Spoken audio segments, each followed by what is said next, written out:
Okay, great. And as a quick agenda for today, so we'll just start out with an introduction to who we are and how we got here. We'll give you a practical career model to help you think through your next career steps. And the goal is to help you get a better sense of where you might be heading towards, say, 5 years from now. We don't promise to figure out your career for you, but hopefully this is a rubric or sort of a template and a few stories and examples and frameworks to help you get unstuck. And we'll share examples of Christians in impactful roles. And we'll also give some general recommendations for good paths that we've seen people go down, and give you some next steps for how you can stay involved with Christians for Impact and what we're doing.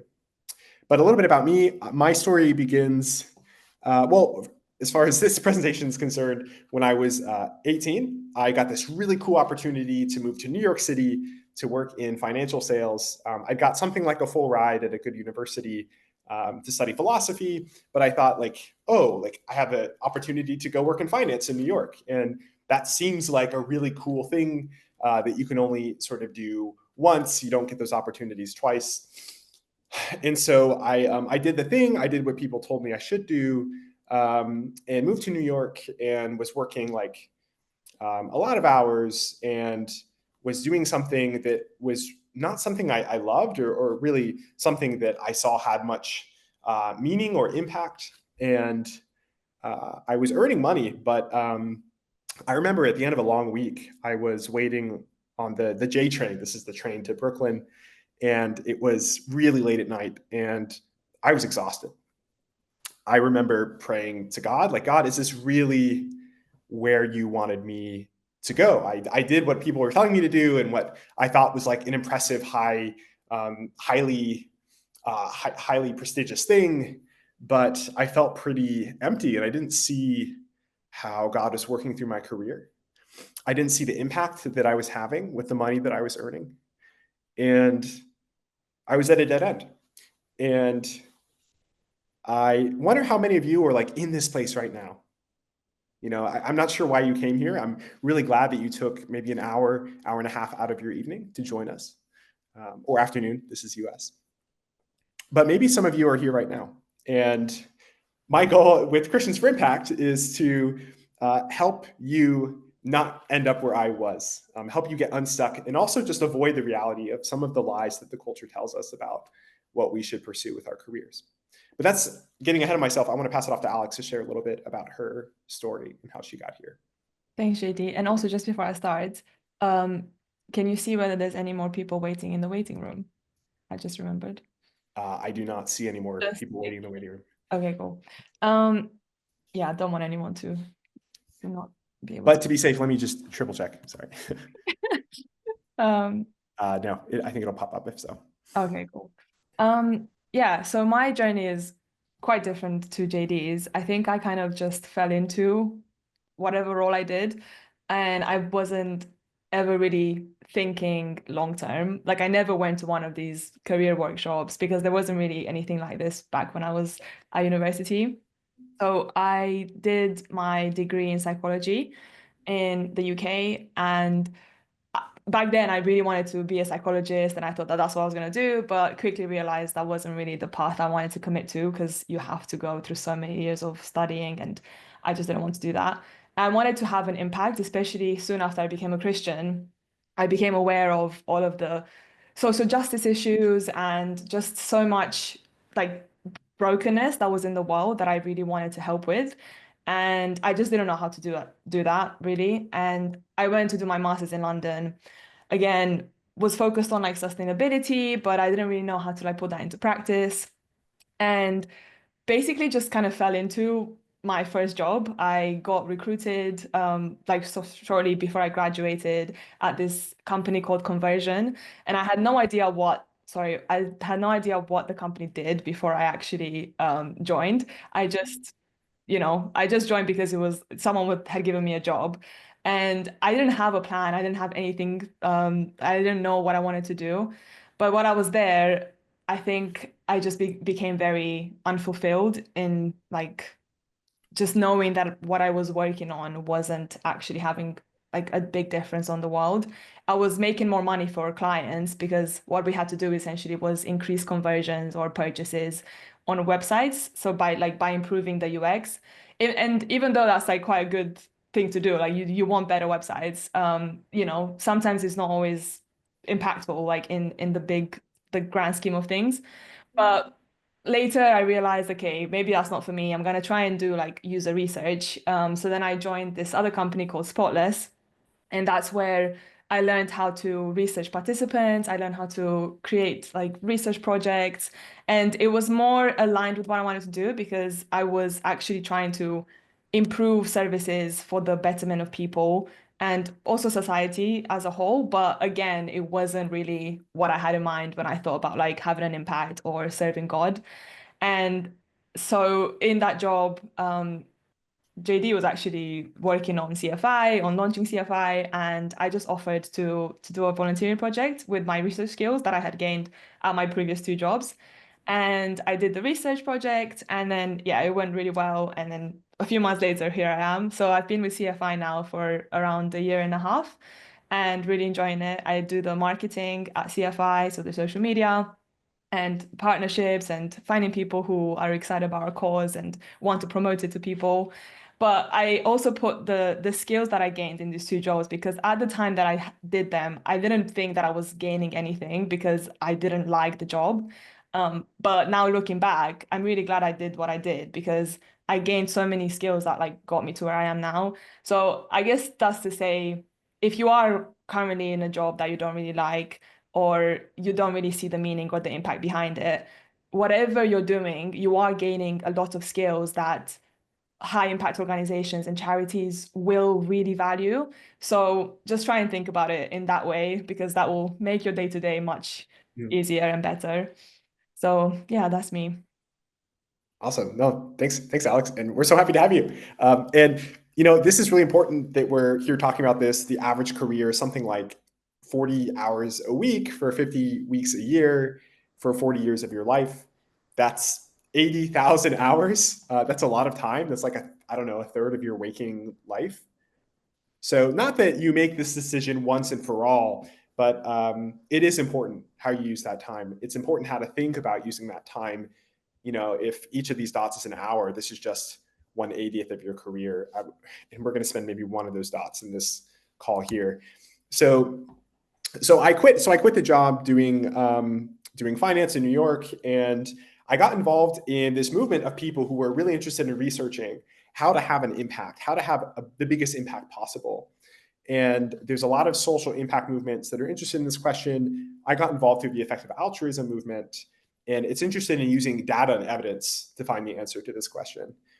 And I connected with Christians who were involved in this movement as well. And in groups like 80,000 Hours, which is a career site that did some research into what people are looking for in their careers. And they found that searches for follow your passion have increased dramatically over time.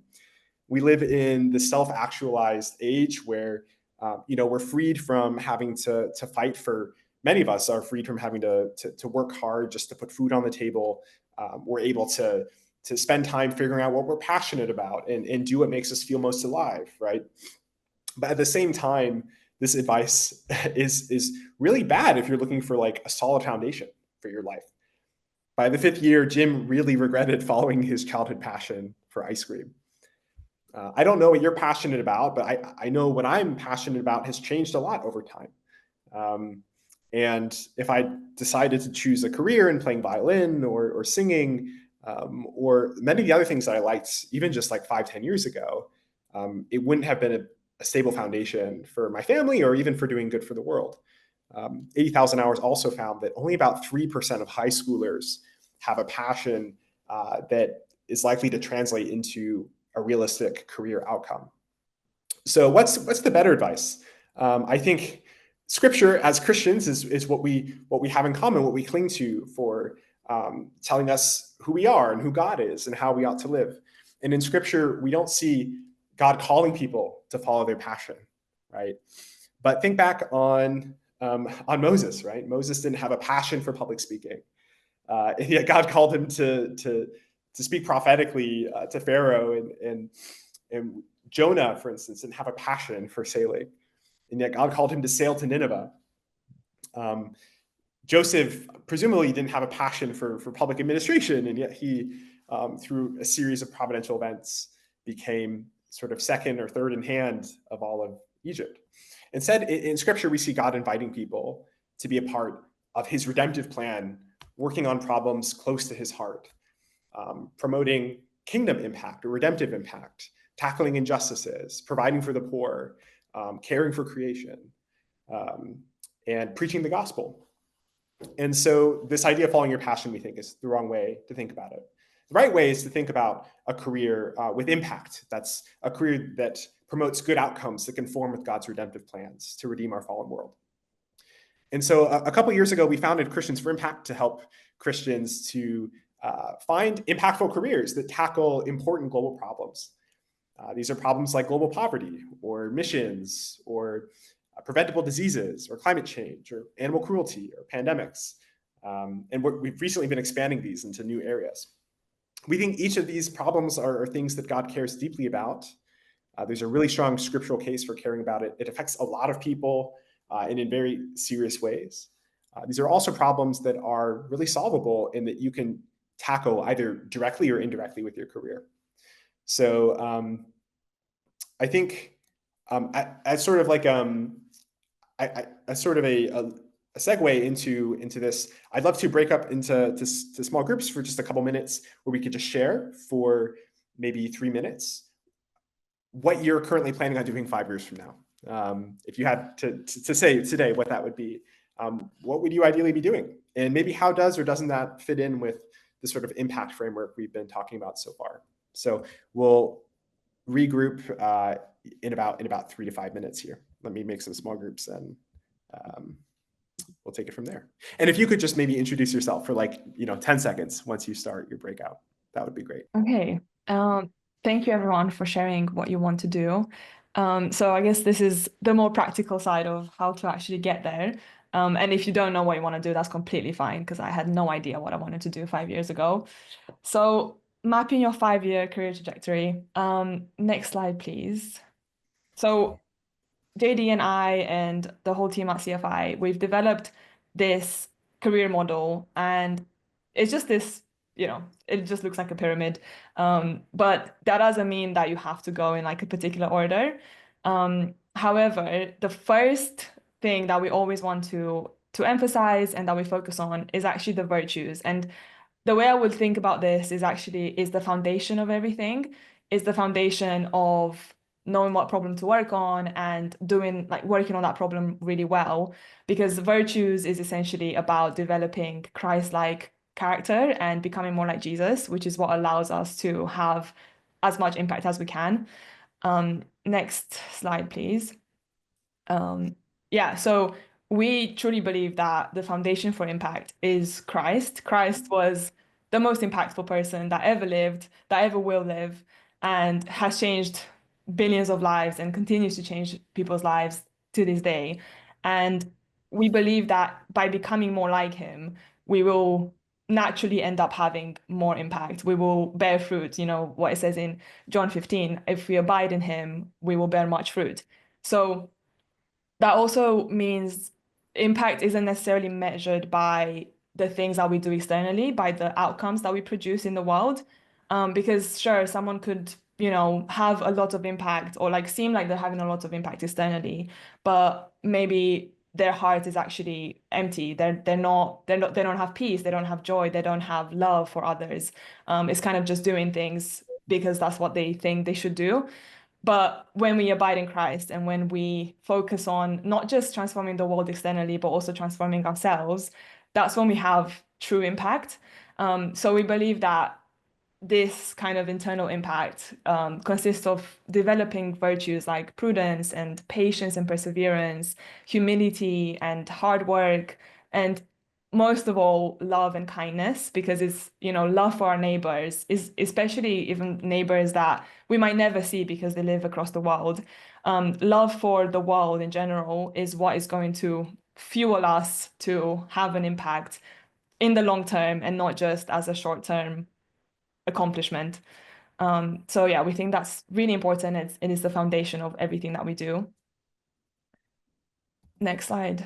And then that now at this point, you might be coming at this career model in any direction or from any point. So for example, the reason we say that is you might not know what problem to work on. And so because you don't know what problem to work on, you might not know like what the best solutions for that problem is, or what the roles for those problems are, and even what skills you need to get for that role. But you might, for example, be in a role that is actually like really impactful in itself, but maybe you're just not working in an organization that is actually having impact. So then it's just about finding the problem to work on. So I guess the first step, if you'd like, is finding an impactful problem to work on. And as JD shared earlier, we have right now 8 problems that we have researched on our website, and you can go on our website and read all about them, read why it's a problem and kind of what can be done about it. And there's also 2 others that we're exploring right now, and we continue to update based on more research as we do the research. But the way that we figure out like what problems to include is by using the ITN framework, which stands for importance, tractability, and neglectedness. So this simply means importance is essentially um, like the scale of the problem and its severity. So how big the problem is, how many people or animals does it affect, or even future humans that it could affect, as well as like how severe is it. Then tractability, how easy is to solve. Like if you actually try and do something to solve that problem, are you likely to actually make a dent in it? Or is it just, not really that solvable? Or and neglectedness as well. So the number of people affected, as well as the resources that is actually allocated to it. So some problems are really huge and they impact a lot of people, but actually not a lot of people are working on it, which makes it a really neglected problem. Which means that if anyone, skilled was going into that problem to try and solve it, they would probably have a lot more impact than if they went into somewhere where it's like oversaturated with talent and skills and money as well. Next slide. Cool. Yeah, thanks, Alex. So I'm going to give us an example of just how we use this ITN framework to compare cause areas. And you'll see that cause areas that do really well from an impact potential angle are problems that are really important, that are quite solvable, and that are pretty neglected. So just to give an example of these categories, take American poverty. There's about 37 million Americans who live at or below the poverty level. So if you're a family of 4, that means your family earns $27,000 a year. In terms of how solvable this problem is, solving American poverty is really politically contested. You have really powerful political forces, social opinion, and tons of social programs that are trying to alleviate this. And there's mixed effectiveness about, regarding what works in terms of how neglected it is. Like I mentioned a moment ago, there's really quite a lot going towards this problem. It's a top voting issue. The US spends over $10,000 per American every single year in anti-poverty programs. If you add up the amount of money invested in social security programs and various other kinds of economic security programs. So it's really not neglected. We're talking hundreds of billions of dollars every single year. So this doesn't mean that this isn't an important issue to work on, but we just might say it is quite important. Solvability is somewhat, it's maybe medium solvable, and it's not very neglected, all things considered. Or at least compared to something that is much more neglected. Take something like extreme global poverty. You have close to 1 billion people living on less than $2 a day, or what, $700 a year. You have something that is quite solvable. So economists are not sure how to lift the entire world out of poverty, but we know how to bring some people out of extreme poverty. And there's a lot of research on that on our website. and it's really neglected. So this information is actually out of date. This is as of 2 years ago. We just had foreign aid cuts in the US. So we went from spending just under $100 per person per year in extreme poverty. And now we're spending closer to $0 per person per year in extreme poverty. And the US has it had the largest foreign aid budget. And now it's nothing. So a very neglected problem has became even more neglected. So we would say, all things considered, the average person working on extreme global poverty is more likely to have impact or a high impact on average than the average person working in American poverty. And that doesn't mean that you're like more important or more holy if you work on extreme global poverty. We just mean that it's a higher combination of really important, neglected, and solvable. And that combination means that on average, you're going to have more impact. And so if you go on our website, you can scroll through all these different cause areas. And these are just some of the other things we think are really important, right? You have 5 million children who die every single year from preventable diseases like malaria or pneumonia. You have over 1 billion people who don't know who Jesus is. You have novel pandemics that kill tens of millions of people. And you have pandemic experts warning that pandemics worse than COVID are quite possible to hit before this century ends. And I won't go through the whole list, but we think all these are really, really important problems. We think God cares tremendously about the people that these affect, the souls, the lives that are affected by all of these. And so maybe you're hearing this and you're wondering, well, what about calling, right? Like, what about people who are called to work positions that are really modest, right? What about the janitors, or what about the, what about the problem that I'm solving, or people I know who I love who are solving? It seems like they're flourishing in that position. We don't mean to say that everybody should work directly on these problems. That's not what we're saying. We're also, there's other ways to impact them besides working directly on them. There's other indirect ways to affect them. There's also ways to build skills to work on those problems later. But even all that aside, we're not saying that everybody should just work on these.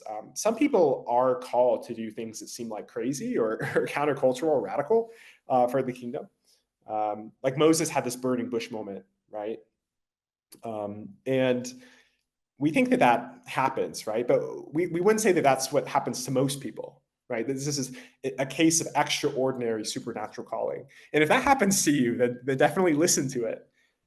At the same time, we don't think this is what most people should maybe expect. That being said, there's different theologies of discernment and different theologies of vocation. We've been researching like a range of Christian views on this, and we have our backgrounds and generally like Bible-based ecumenical Christian background. We have a quiz that we're actually developing right now. It's in beta. Alex will put it in the chat, link to it in the chat. You can take this now or later. It's like a 5-minute quiz, which helps you learn what your theology of calling is. And if your view is like ours, then you'll think that calling happens, but maybe it doesn't happen for every single person in a supernatural way. But that God also really cares about us using scripture and reason and our community and mentors to help us get a better sense of how to figure out what God wants us to do with our life. And so, yeah, encourage you to take that quiz and give us feedback on what you think.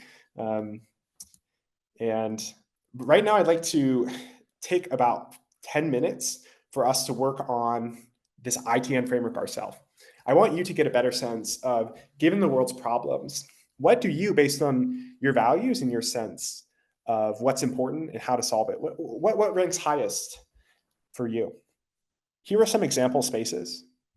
You don't have to choose these, but maybe choose 2 or 3 problems and give it a ranking based on how important it is, how solvable, and how neglected it is. So we'll do this for about 10 minutes alone, and then we'll go back to breakout rooms and sort of share what we found. And yeah, I encourage you to do that. If you have questions, feel free to unmute yourself and ask. If you want help, so a lot of times people do this exercise and they're like, I have no idea how solvable this is. You can look up these things on the internet or go on our website. We have like pretty extensive expert curated research on many of these areas. So I would encourage you to check that out. But let's take 10 minutes now to work on this. If you're not sure what else to compare a problem to or which to start with, I would encourage just um, extreme global poverty or or global health as sort of a baseline. I think that's something that almost everybody on this call cares quite a lot about, and has really strong intuitions that these are important problems, at least. So if nothing else, those are a good default. So we'll take a few more minutes here. If you finish early, what I'd encourage you to do is go to our website and check out a problem that you haven't really explored much.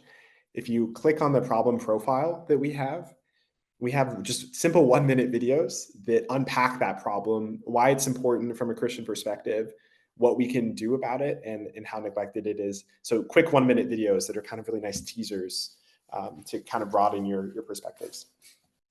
Okay, we'll give it about 1 more minute before we move to breakout rooms. Just a quick encouragement to maybe bookmark some of the things you're finding and research this later.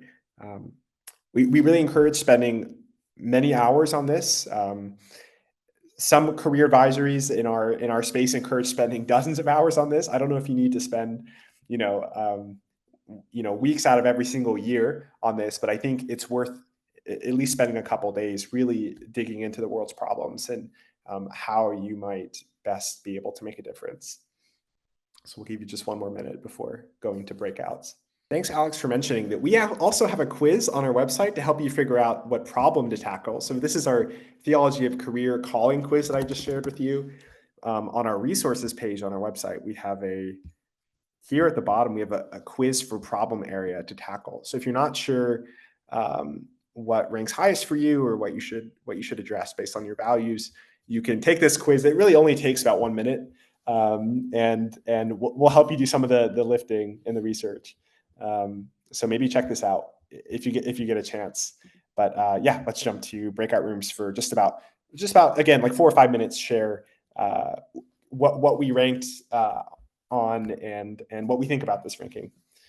Especially interested in how this does or doesn't align with your current career plans, or are there any ways or ideas you have for how to connect what you're planning career-wise with these problems? Okay, welcome back, everyone. So I hope that was helpful. I hope that was interesting. Also hearing how other people navigate their values to see what God cares about in this world. And I want to segue us into the second half of the presentation today. We'll finish in 30 minutes, but in the second half, we're talking about what solutions or interventions exist for the problem that you want to tackle.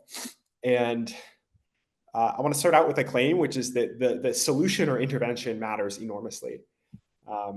Even more important than working hard to tackle the problem is working smart to tackle the problem. And to illustrate that, I want to tell a story of someone named Sabali. Sabali is a Kenyan schoolgirl, and Sabali is at risk of not finishing her education. And so many people are very interested in preventing her from dropping out of school. And so there's been a lot of research into what's best at keeping girls in school. And in fact, Harvard and economists at this group called JPOW did some research into 4 different areas. And I want to ask you, what do you think does the most to improve educational outcomes for rural Kenyan schoolgirls? Is it providing free school uniforms? Is it giving cash to families who send their daughters to school? Is it merit-based scholarships? Or is it text reminders telling parents how much they'll earn if they stay in school? So I think these are all reasonable options to choose. Maybe put in the comments in the chat, what do you think the answer is? I'd love to see maybe half the people on the call vote. I'd love to see that. Alex, do you mind reading aloud some of the answers that you see? Yeah, so we have 4 Bs, 1 C, and 2 Ds right now. Okay. So B is winning right now. But I forgot to ask, usually I ask people to give like an answer or like an explanation of why they voted the way they did. Maybe we'll take another 30 seconds. If you have an idea, feel free to unmute yourself and share why you voted the way you did, or just type it in the chat. I'd love to read that aloud. Oh, Danny actually said her reason. D, because it will motivate her parents to send her. I can come off mute and provide an explanation, maybe. Yeah. So I think that it's B, just because the family environment contributes so much to the child's well-being. And if the child is not in a state of healthy well-being, then it's unlikely that they will perform well in school, even if they do go. And then if they don't perform well in school, then it'll be unlikely that they'll be able to progress in their careers later on. And they might be pulled out of school anyway if their family doesn't have enough money to continue sending them. Yeah, makes sense. Thanks for sharing, Alex. Okay, Alex, any other answers come up? If not, we can move on to the correct answer, at least from this study. Yeah, we had one A and then two more Ds. Okay, cool. So if you compare the first three options, for every $100 you spend on this intervention, this is what you get in terms of years of schooling increased from Kenyan schoolgirls relative to there being no thing offered whatsoever, no incentive whatsoever. So here, for every $100 put into free uniforms, you get almost a year of school. You get maybe a month with cash incentives, and you get a few months with scholarships. If you compare these with text reminders about future earnings, they really pale in comparison. I mean, this leads to 20 years of school for every $100 invested. And this is actually really common that at least in global health and poverty, the best charities aren't just a little bit better than the average. They're not just 2 or 3 times better. They're 100 times better. You see this environment in business. You have startups that just crush, and it's sort of a winner takes all situation. You see it in creative arts as well. You see some artists who just destroy it with billions of views. I mean, when you think of like top pop artists and their play counts on Spotify, it's astronomically more than the average artist on Spotify. And so the solutions that we promote with our resources, our time, our money, it really matters. It matters for your charity. If you're giving, it's really important to think before you give and do research into what has the greatest impact. If you're working directly on a problem, whether in government or for a nonprofit or some kind of social enterprise business, it really matters that you work towards the highest impact organizations. How do you figure out the highest impact organizations? Sometimes it's easier if you're in a space like global poverty or health. These things aren't uncontroversial, but they're much more standardized. There's robust measures for how to measure income. There's robust measures for how to measure health over time. And you see some things that are really effective, like in global health, malaria net distribution really, really helps people not get malaria. And it only costs a couple $1,000s to save somebody's life. Compared to in the US or the UK, our governments are willing to spend millions of dollars to save a life. And that's just what it costs because it's a much less neglected space. Going back to our ITN framework, importance, tractability, neglectedness. So in each of these cause areas, we've curated research on what seem to be some of the most effective solutions or interventions. And in some spaces, it's not always clear. So for instance, the nuclear space or in the human trafficking space, there is not really great evidence that shows what's best. It's a much more complicated problem. Whereas, like I said, in these spaces, global health, diseases, animal cruelty, there's much clearer, higher certainty solutions. And then you have some things that are kind of in the middle, maybe with missions or with climate change or with pandemics or and the like. So really important to choose not just any solution, but the best solutions. And to close, we want to talk about some high impact roles and some skills and experience to leverage those roles.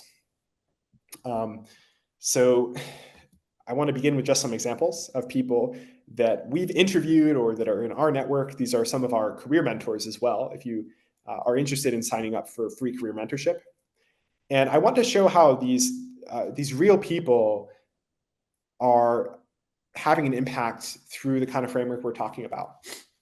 So this is Liz. Liz is a mother of 3, 4. She's a whole clan now. She's based in Tennessee. She really cares as a Christian about the least of these and about children dying of preventable diseases like malaria or pneumonia. So she really cared about that. And she was applying for organizations that were working in that space, and she got a job at New Incentives. And New Incentives provides vaccine incentives, kind of like the text reminders that we talked about with the case in rural Kenya. New Incentives gives text reminders to go get vaccinated. It tells parents in rural Nigeria just how much the vaccinations help. And it also pays them a couple dollars to help them take time off work and go get their families vaccinated. And so Liz is a senior communications professional. She helps with the marketing and the fundraising. And she didn't always do what she's doing right now. I mean, right now she's helping them raise millions of dollars and helping them save hundreds, maybe thousands of lives. Like I said, this is actually one of the top rated charities. So every estimated about $4,000, $5,000 that goes to New Incentive is about one life saved from pneumonia or whooping cough that would have otherwise been lost. So Liz is a really important part of this. She didn't always do what she does now. She gained skills and experience in websites, in fundraising, in public speaking through a lot of past roles. So she graduated from Bryan College in, I think, 2010, 2012. And she worked at a doctor's office. She worked at several nonprofits before doing what she's doing now. And all those things helped her build experience and connections to help her get where she is. She also got a master's in business administration. I bring this up just to give you a sense of how this looks in the real world. Here's another example. Someone who named Michael, who is a faith-based nonprofit director. He runs this business, technically doing a lot of ministry work, called The Way. They do really short social media snippets. Maybe some of you on the call are familiar with The Way. And these are snippets that get people excited about gospel questions about meaning, about faith. And it's viewed by hundreds of thousands of youth in the UK every single day. And they do all this for a budget of under £1 million every year. So it's pretty interesting and exciting work. So he's tackling a problem through digital evangelism. And he got to this after working at HTB on an internship, and then working as a youth pastor, and then starting a film business, working for Christian churches and nonprofits, building all these kinds of skills so that he could actually do this role and do it really well and really effectively at a low cost with a high reach. And we think that it's not just enough to tackle the right problems and to tackle them through the right interventions. It's really important to be good at what you do. If Michael or Liz had all these other things, if they were tackling the right problem and the right intervention, but they didn't have the skills and experience, or they weren't working in the role that worked for them, then they couldn't actually make a difference on these problems. And so we have some resources on our site that help you learn more about roles that we think are especially promising to have a maximum impact on the problems that we identify. Now, just as a caveat, these aren't the only important or impactful roles. There's some that we don't list that we think are really impactful. And there's some on here that we might say aren't super impactful, but we mean that on average. There are some roles that maybe are underpaid on average, but a really exceptional person can do a great job in them, like as a teacher or like as a psychologist. But I'd encourage you to check this out on our website if you have time and interest, and get connected to more resources to help you work in these roles very well. I talked to a couple people already who are interested in civil service work, or interested in nonprofit work. I would encourage checking those out. But I'll pass it off to Alex to share a little bit more about where people realize they are at this point in the workshop. Yeah, so you might be sitting there thinking that you need more skills to get into an impactful role, that maybe one that we've already talked about, or another one that you think would be impactful that you've heard about. And that is, I think, the case for most university students or most recent graduates who haven't really had any employment experience. And actually, I had a question earlier from Nicole about, okay, let's say you're in a university right now, or maybe you don't have a job right now and you're kind of looking to get something, but you're not really sure what to get. What should you do in this time right now? And as I told Nicole, I think the best thing to do, which I wish I would have done when I was at university, and also when I was in between jobs, or maybe kind of like had more time on my hands that I don't have right now, was just developing a skill that I believed would really help me in my future job. So you don't have to know exactly what you're gonna do. Like I didn't know I wanted to like work in marketing or on social media. I just knew I wanted to help people and to have an impact. And I think one of the, the ways that a lot of people consume information right now is through like video content or through like really good websites. Like everything is so digital right now, and it's a really good way to get people to know about different organizations or different like initiatives that really help the world. And I would have, learned a skill, or, taken a course for free, or maybe just like go on YouTube and just like teach yourself how to do different things. And if you're at university specifically, I would just take different internships, maybe even do like volunteering projects, like how I did for CFI. Like, I did it simply because I believed in the cause of CFI and because I just wanted to use the skills that I had to do something good. Like I was so done with my previous job that I just wanted to do something that actually meant something. And that volunteering role, like, literally led to what I do now. So, would always recommend volunteering for things that you care about, because I think, JD can probably confirm this, but I think if someone sees that you care so much that you're willing to give your skills and your time for free, essentially, but don't think of it as free, because you're always gaining something out of it, even if you might not see it right now.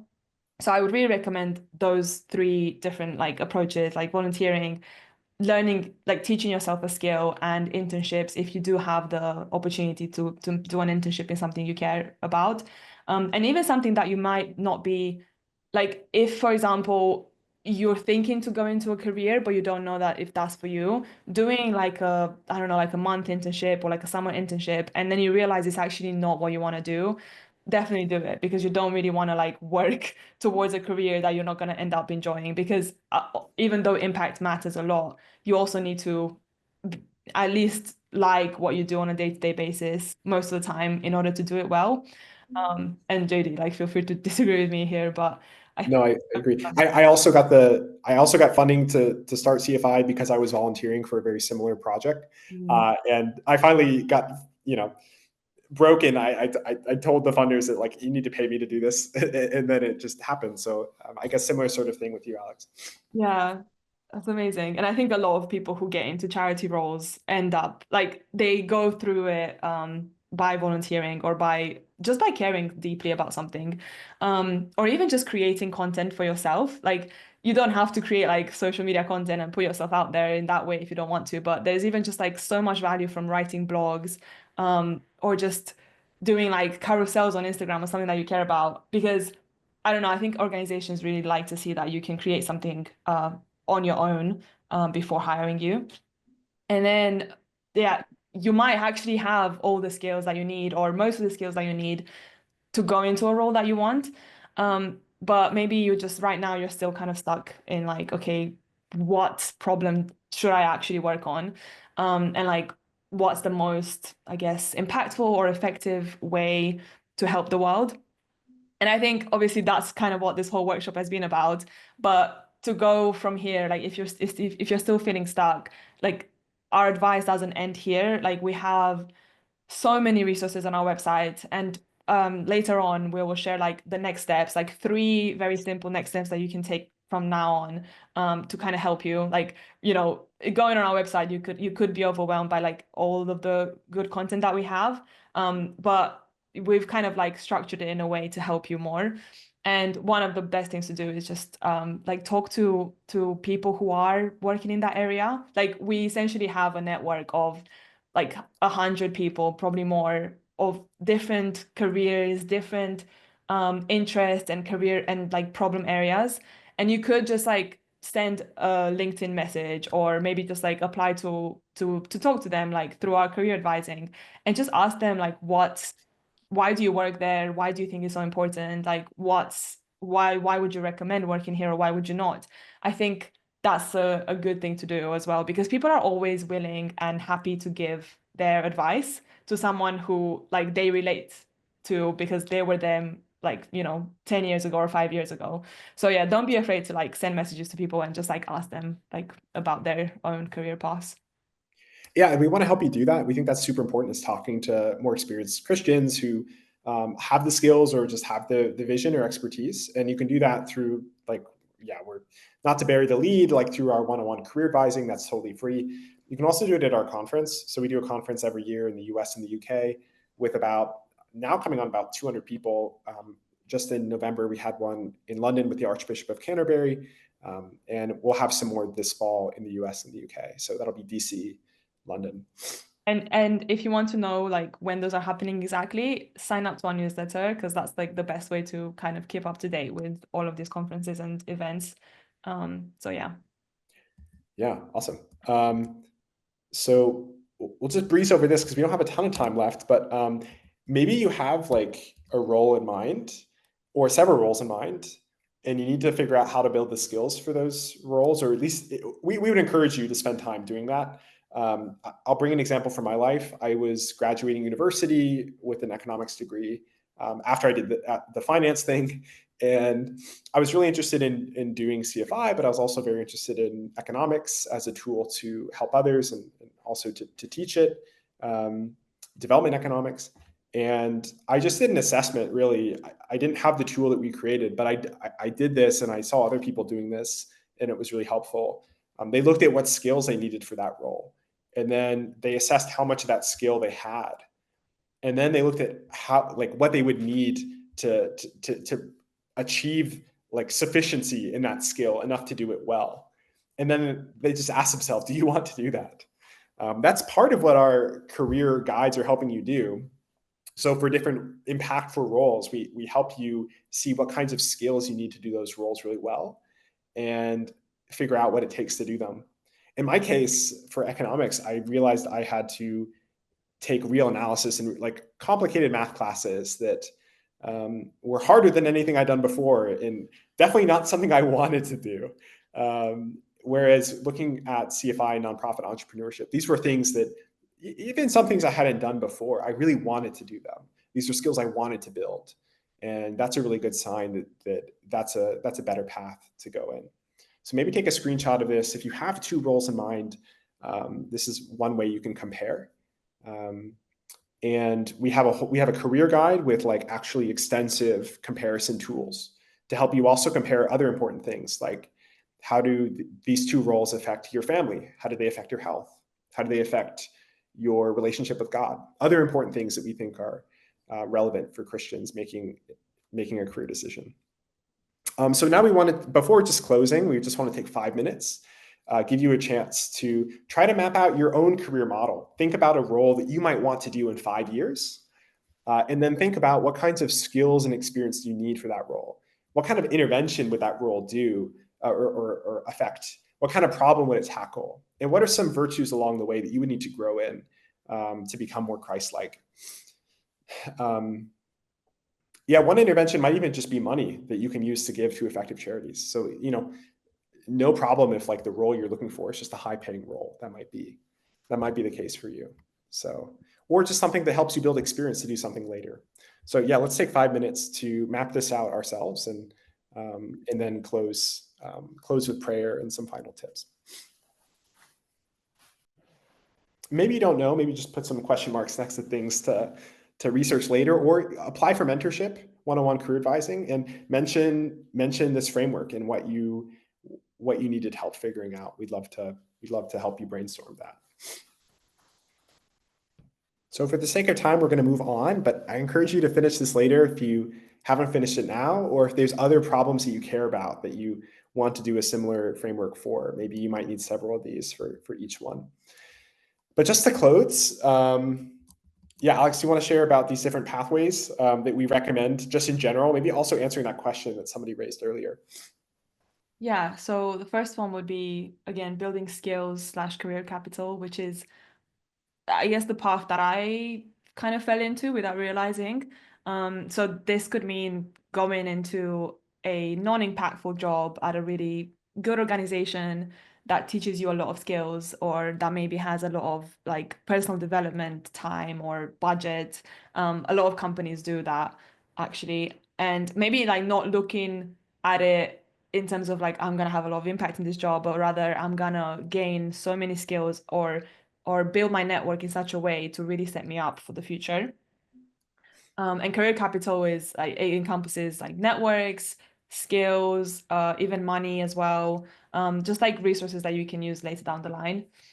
Um, Next slide. The next one is working at an evidence-based charity. So if you go to all of our problem profiles or the ones that you're most interested in each one of them, we will have a list of the most effective organizations around the world that are actually working on that problem. And these are organizations that may sometimes have like open roles. Actually, we have a job board on our website that features a lot of these jobs from these effective organizations. So do check that out. You literally just go to creaturesforimpact.org and it's on one of the tabs at the top. If you're like actually just like looking for a job right now, and see which ones you're interested in. And the next one is earning to give. So this is something that JD mentioned earlier, is impacting charities in an indirect way through your money. So you might be working in a really high paying job as a consultant or as a like finance person or investor or something like that, that just, or you might just be working like a really like good organization like Google, for example, that, you know, it pays a lot. And you might like that job, or it might give you a lot of security. And you know, maybe that's the best way for you to go into that job and to earn a lot of money so that you can give 10% or more away to really effective charities. And we have lots of people in our community who are doing this exact thing. And yeah, we can always like refer you to them to talk to them about their experiences if you choose to go down this path. We also have a guide for this. Actually, Sharina, who's on this call, helped make this guide. If you don't mind, Sharina, linking to it in the chat. We'd love to help you with this. And our guide gives you, in concrete terms, images of what this looks like and biblical arguments for how to be radically generous as a Christian. Yeah, and actually, I just want to show you this quickly.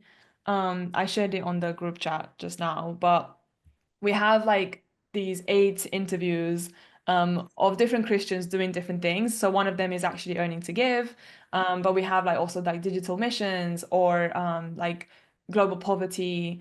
Is someone who's a doctor who actually supports global missions, like civil servants and climate crisis, AI governance. So like there's a lot of different things that they actually just share what they do day to day and why they're working on that problem and how they're impacting the world through what they do. So yeah, I recommend checking these out. They're literally like 3 minutes long. Yeah.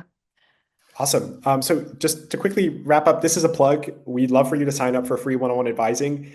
This is David. David studied at Oxford and studied maths, was interested in like either earning to give or starting a charity. So we have like really great mentors and advisors. Like this is Dave. He started a what's now like $30 million a year charity. We connected David to Dave, and it was super helpful for David.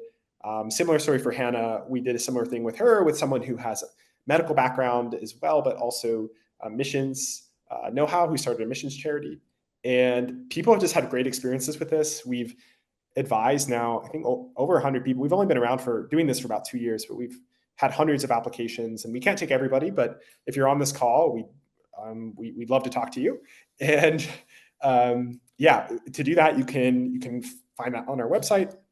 Some recommended next steps. We have a Start Here page on our website with all of our resources.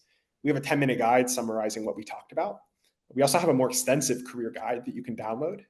And then, yeah, sign up for one-on-one advising. Like, what are you going to lose? It's free, but you can gain an incredible amount of connections and experience from this.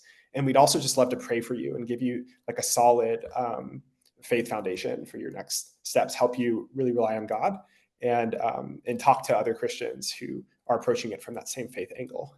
So we spent an hour and a half thinking about your career. We'd love for you to take just 1 or 2 minutes. Let us know what you thought about this workshop. And yeah, hopefully this isn't the end. We'd love to stay in touch for, an informal chat or or for one-on-one advising. So thank you everyone so much. I'm gonna send the Google form on here. Shouldn't take you more than a minute to complete.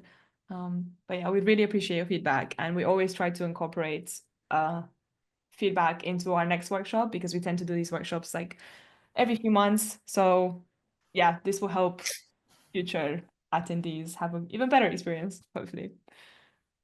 And also, after this workshop, I'm going to be emailing everyone who attended this call just a link to the slides, as well as a link to the more comprehensive guide that JD mentioned earlier. And yeah, just other relevant links that we've talked about. So yeah, expect that in the next day or two. Awesome. If you've taken the feedback, feel free to head out. If you want to stay on and ask any questions, I'll be here for 20 minutes or so. Would love to answer any questions or meet you. But thank you so much for joining us.